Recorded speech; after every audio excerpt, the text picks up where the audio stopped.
Hello everyone, welcome to part 3 of evolving your Pikachu into a THICCACHU. Last time what we did was we animated the Pikachu, and the time before that we sculpted the butt on the Pikachu and we modified the rig, we put some IK constraints, and we put some butt bones in there to make it jiggle, added some jiggle physics. This is number 3. What we're going to be doing is just covering my basic camera rig for scenes like this.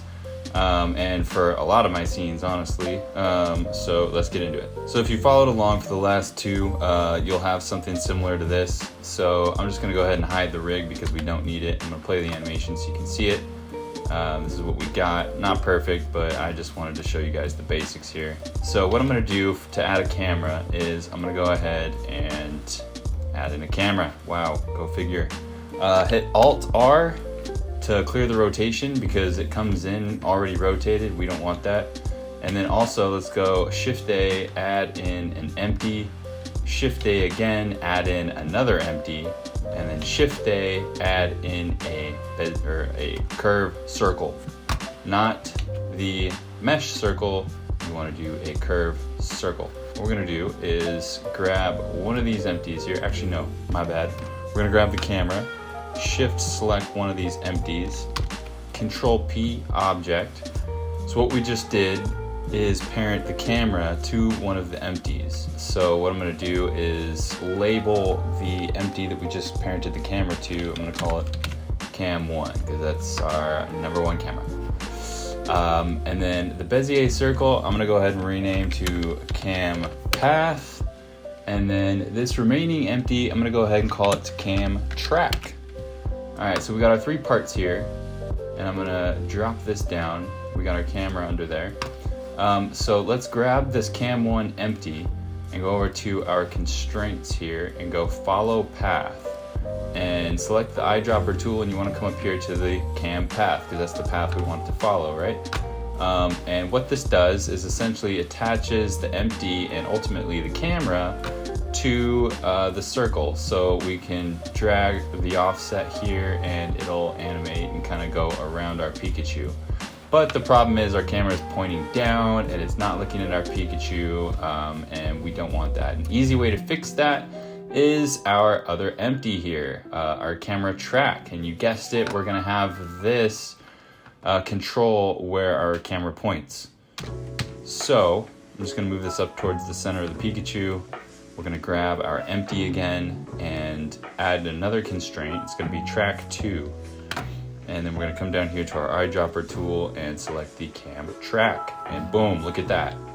Let's scale our circle up a bit and go into camera view. I'm just gonna change some camera settings here just to make it easier to see. There we go. This is kind of how I like my camera setup, so I'm not distracted by anything else on the outside. I just am looking at what we're going to see in the camera view. So let's go ahead and scale the path up a little bit more. And you'll notice I can move the path up and down. We're always going to be looking at the Pikachu.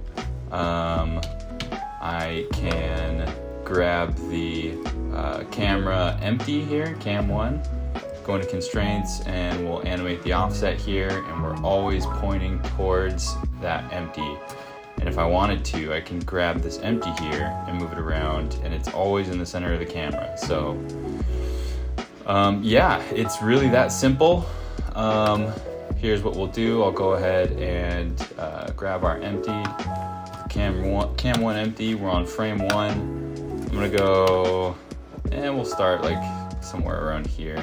We'll go 8, and I'm going to keyframe that there. We'll go to the very end, and I'm going to go to 101 so that when I hit 108 in the offset and keyframe it, it's a perfect loop.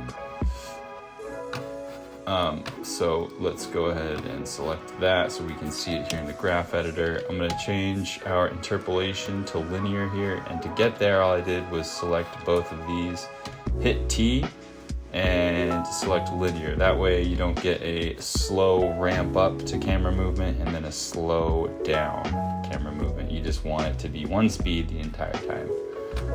So here's what we got so far, which is looking good. It's a perfect loop, as you can tell. And what I can also do here is maybe we'll just scoot this a little bit forward on the Y, just so we get a little bit more of his face that's center view. Let's go ahead and add in a plane for him to stand on. And we'll just do that. After you got that, that's basic. You come up here, select your camera, and we'll go into here, make sure you're on frame 1, and let's keyframe all of these here. So this is kind of how I add a little bit of camera shake, just to make it feel more natural. Go into your modifiers tab and just select one of these. I usually start with X. We'll do a noise modifier, turn this up to like 30, turn this down to 0.1. Let's also, so here we're at 50 millimeters. If we're at 50, maybe I'll go turn the strength down to like 0.05. Just because if it's at 0.1, it's a little too much shake for 50 mil.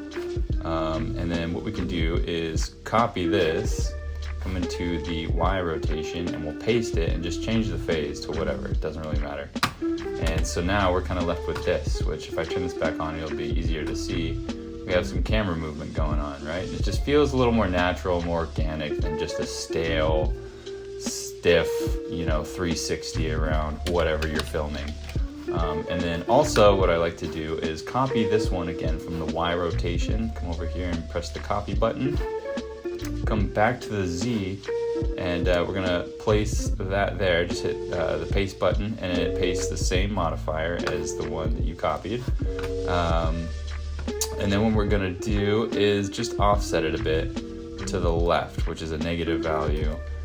Usually when it's a scale of 30 up here, I go with like a negative 6.5.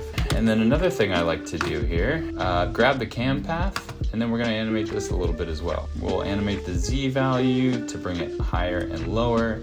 And I also like to animate the scale a bit somehow. And usually what I do for the Z is I'll put in a built-in modifier. So we'll go ahead and keyframe this. And we've got our Z location there. Come in, built-in function is what it's called. And all that does is just give us a sine wave. Click additive, so that way we're adding and subtracting from our height that we already were. So obviously if we play back, this is way too fast, it looks crazy. So what we could do is we'll change the phase multiplier to like 0.04 maybe, even that's too low. Let's try 0.1. See what that looks like. That's kind of too fast, at least for my taste. We'll go down to like a 0.07. Yeah, something like that. It just depends. It's all based on your, preference. We'll keep it at that for now. And then also we can animate the scale here of the cam path. So we'll just put a keyframe for all those. So we can grab it. We'll start here, and then maybe out here when it gets to the bottom, we'll have it be at like 7, a little bit further out. Boom. And then just to have it loop, we'll grab the beginning keyframe here and we'll put it right back there. We'll paste it.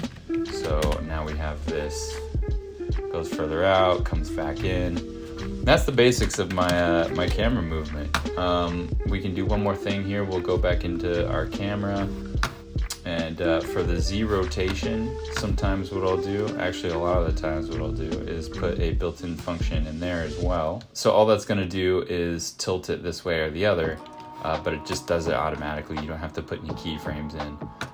So I'll just lower this down to like a 0.07, and the amplitude I'll probably take down to like a 0.4, maybe even lower than that. And that just kind of tilts the camera, gives it like just an interesting look. And that is my camera rig, guys. If there's anything else you'd like to see regarding this model or just the twerking stuff in general, let me know.